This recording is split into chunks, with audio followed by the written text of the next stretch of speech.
Can you imagine writing like a native? You can, and I'm going to show you how. This is an IELTS Writing Task 2, how to write clear Band 7 sentences. This also applies for your TOEFL exam. First question for you is, how do you organize your ideas? How you organize your ideas will dictate what you put in the sentence. Dictate means it will tell you what you put in each sentence. How you organize your ideas will also determine how clear your writing is. That's where good marks come from. So clarity is the first step to good marks. Before you say, oh, this is easy, I can write, I'll show you why these are Band 7 sentences. They're clear and short. I'll also show you mistakes good writers make without realizing it. So here's an example from a student. Can you understand this sentence? Pause the video and read. It makes sense to the writer, but not to the reader. Thus, the examiner cannot give you marks for any of the band requirements. And here are the band requirements. We have the addressing all parts of the task, we have the organization, we have the grammar, and we have the vocabulary. If the examiner can't understand this, then the examiner doesn't know if you've addressed the parts of the task, and you'll lose the marks. He doesn't know if it's organized, you'll lose the marks. Vocabulary, you might get a few marks, but for grammar also, you won't get marks. So it's really important to be simple and clear. So in later videos, I'm going to show you how these simple and clear sentences fit into paragraphs and how to make them into complex sentences. But for now, let's be clear and simple. It's the foundation of good writing. All complex sentences are based on it. So let's see how to organize your ideas within the context of an IELTS question. Let's make them clear and let's get your marks. So we must start with the two most common and basic structures of an English sentence. Subject, verb, object equals one idea. One thing is happening. Let's see how this works. So it can be the subject is the object, as in this sentence. Fast food is good. Fast food is the subject, is the verb, and good is the object. So fast food is good. Nice and simple and clear. Or the subject-verb-object, one idea can be the subject does something to the object. So I am the subject and I can eat fast food. Parents can choose. Sometimes children need fast food. Fast food makes children happy. The subject can have something. Children have rights. Or the subject can want something. Children want fast food. So here's a few examples of sentences you can use within this subject-verb-object structure. And this is an essay which we're going to look at in a minute. And you're going to have a chance to write your sentences and put them in the comments and see how you're doing on your essays. So here's the question. Fast food should be banned in school. Agree or disagree? So let's agree.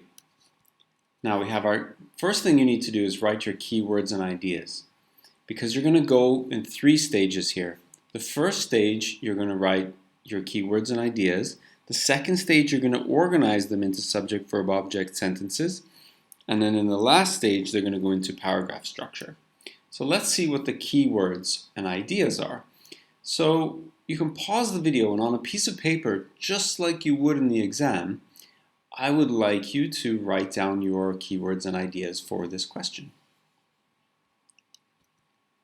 So here's my keywords: health, freedom, choice, rights, parents, fast food, and happy. And here's the paragraph structure, which these ideas need to go into.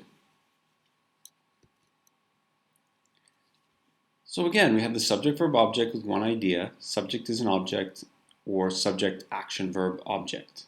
So parents can choose. So parents choose, and you could say what they choose. Parents can choose what their kids eat. Children have rights. Children have this. Sometimes children need fast food. Maybe they're sad, Maybe something happened in their family. A lot of kids come from broken homes. So fast food makes children happy when they are sad. So fast food makes children happy. So there's the action verb. Fast food does this. It makes children happy. Okay, and then what you do, and we won't do it completely in this video because really I just want you to go from your ideas to the sentences. And the next step when you have all these ideas and sentences is they go into the paragraph. Now, the difference between a native speaker and a non-native speaker is the native speaker, or good writers, let's say, it's not fair to say native speakers, but good writers know how to take these ideas and understand which one of these is the subject. So you need to choose. So we're starting a paragraph with our topic sentence, right? So we can choose one of these keywords or ideas to be our topic sentence. Now, we need to choose which one of these is our subject, and are we writing a subject is or subject action? So parents, are we writing parents are something, or are we writing parents do something? So we won't go into the exactly how to write the paragraph now, but you can see how these ideas that you write down on a piece of paper are turned into one idea per SV, subject-verb-object, SVO construction. And those ideas end up going in here, which we'll do later. But you can see how you have to go from these keywords and choose which one is going to be the subject. So for example, parents are responsible for their children. It could be, I didn't write children here, but obviously we can use children. Children are something, or children do something. Children like fast food. Parents are busy, so they don't have time to cook, etc. Right? So these are the key words. You got to put them into the subject. And what you have to do is, the trick to all this is, if you say, okay, I'm going to start with health as the subject. Health is important, and that's going to be my topic sentence. Does that match with my idea of I agree about a ban? So health is important, and I agree we should ban fast food. Yeah, it matches. We should ban fast food because health is important. Okay, but problem is if you start with the wrong subject, let's say, for your idea. So freedom is important, or freedom is, and you think, I can't match it to this idea. I can't match it to this agree, or whatever my topic sentence is. What you have to do is get rid of freedom, get rid of it, and change it to maybe parents.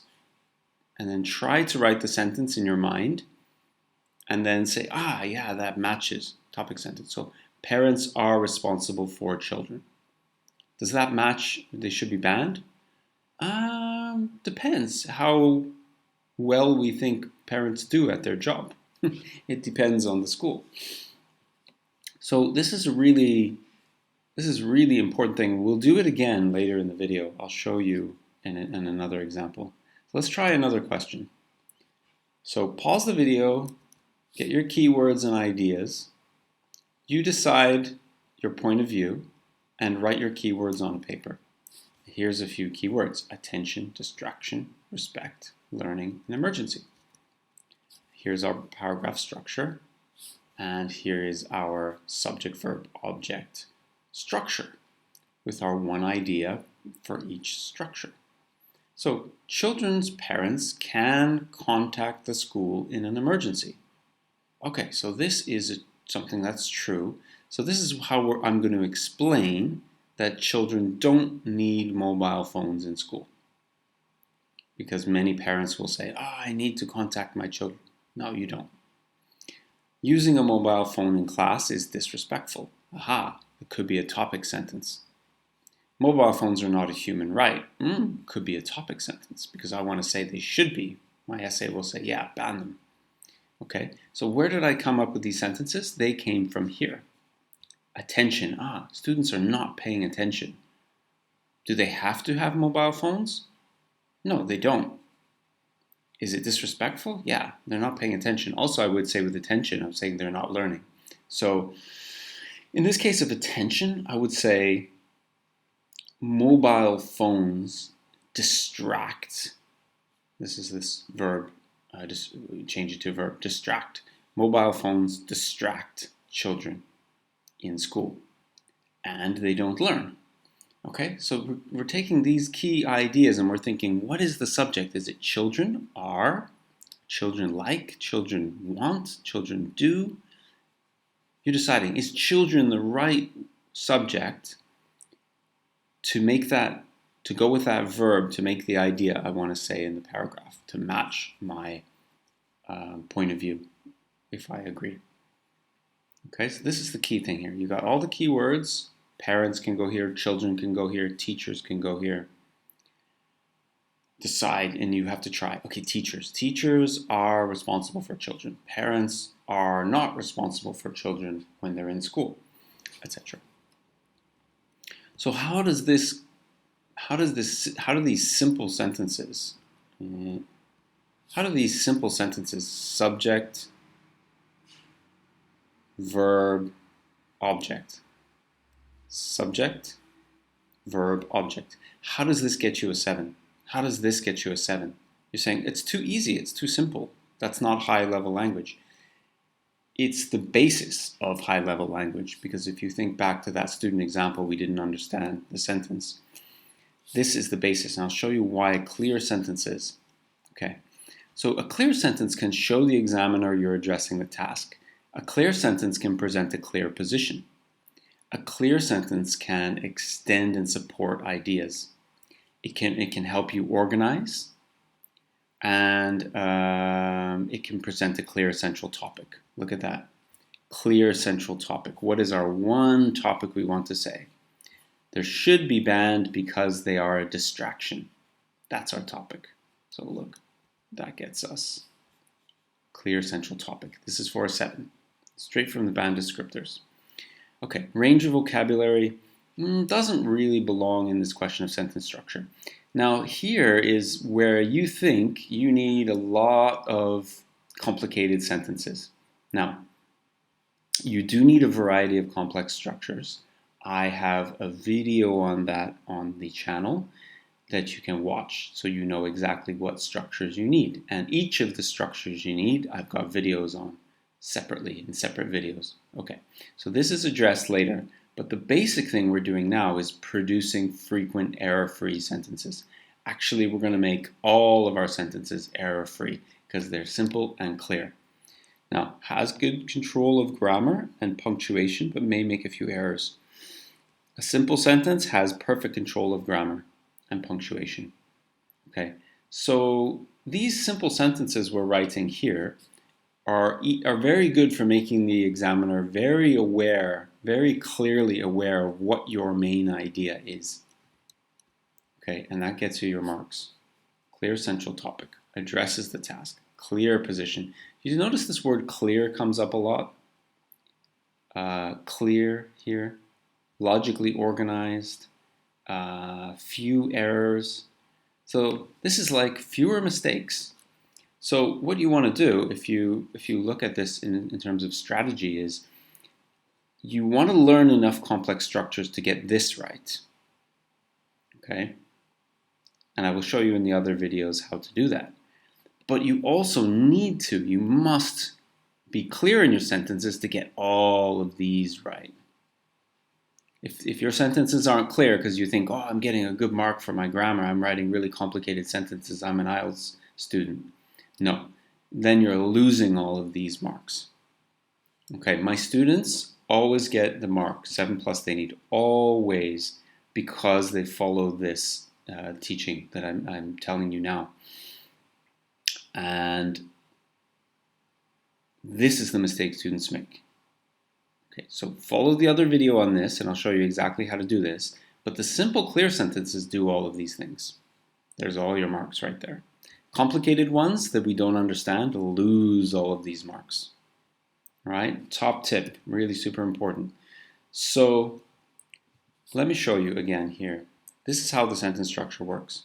So, subject is the object. Mobile phones are not a human right. Using a mobile phone in class is disrespectful. Subject is the object. Subject, action, verb. Children's parents can contact. Contact is the verb. The subject is this, can do this. Okay, in this situation. There you go. All right, so what we've done is taken our keywords and ideas, and we've used this one as the subject of the sentence. And same here. Well, here, sorry, we've used emergency as the object. We've used children as the subject, or children's parents as the subject. So from all these keywords that you're writing down, you're creating a situation where you can write nice, clear sentences. Okay, so it's in here that you do your organizing. Now, why have I got all of these sentences here and not in a paragraph? Because these should be in your mind. And these should be, when you're practicing this, these should be on paper and these should be on paper. Okay, you should just practice thinking about your ideas, writing sentences about them, and then in another video I'm going to show you how to put those into the paragraphs. But first of all, you need to write those simple, clear sentences. Okay, so here's our question. This is from another video of mine. You can pause the video, think of your ideas, write your keywords, write your sentence ideas, post your sentences in the comments below, and in the next video we'll learn how to put these sentences into paragraphs. Okay, so thank you for watching. Comment below with your essay or questions. Like the video, subscribe for more in this series, and go to ispenglish.com. I've got essay checking services, so you can do all the work in the videos that I'm giving you on YouTube, and I can do essay checking for you. Now, if you do the IELTS course, you have unlimited essay checking. I'll check as many essays as you need until I'm telling you you're ready to get a 7 on your exam. And I'll give you my full support with that course. The course, you can find the link on ispenglish.com. You can also contact me for essay checking services. Now, with the full course, there's also lots of videos online on my course. And those videos give you even more examples of vocabulary and explanation and sentence structures, so that you put all these things together and you will get your mark. Okay, so I've been teaching for 20 years. I have a Trinity diploma in TESOL and a degree from the University of Cambridge, and my students are always successful. So good luck to you. Thank you for watching, and comment below and get in touch, and I shall help you with your essays. Thank you.